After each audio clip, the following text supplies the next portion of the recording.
Hi friends, నేను మీ Rayalaseema కుర్రోడిని. Like కొట్టి subscribe చేయడం మర్చిపోకు ఫ్రెండ్స్. ప్రొద్దున్నే చూడండి, ఎంతో ఇష్టంగా పెంచుకున్నాను తిందామని అరటికాయ గొల. చాలా ఇష్టంగా ఇన్ని రోజులు పెంచుకుంటూ వచ్చాను. ఇదిగో ఈ వర్షానికి ఈ గాలికి ఇదిగో ఇలా పడిపోయింది ఫ్రెండ్స్. నేల పాలైపోయింది, నీటి పాలైపోయింది. చూసారా గాలికి ఎలా పడిపోయిందో.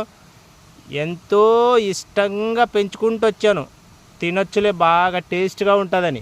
కానీ ఇది మాత్రం కింద పడిపోయింది ఫ్రెండ్స్. గాలికి చెట్టు ఇరిగిపోయి ఇక్కడ రోజు వర్షం పడుతుంది ఫ్రెండ్స్. ఇదిగో ఇరిగిపోయి చెరువులో పడిపోయింది గొల. ఇప్పుడు ఏం కాస్తుంది, అది పనిచేయదు. ఎంత పెద్ద గొల ఫ్రెండ్స్. చూడండి, లైక్ కొట్టి సబ్స్క్రైబ్ చేయడం మర్చిపోకండి ఫ్రెండ్స్. నీటిలో పడడానికి ట్రై చేసింది, అయినా కర్ర పెట్టి మరీ ఆపాను. ఆ కర్ర మీద ఆగింది. మరి అవుతుందో లేకపోతే చచ్చిపోతుందో మరి తెలీదు.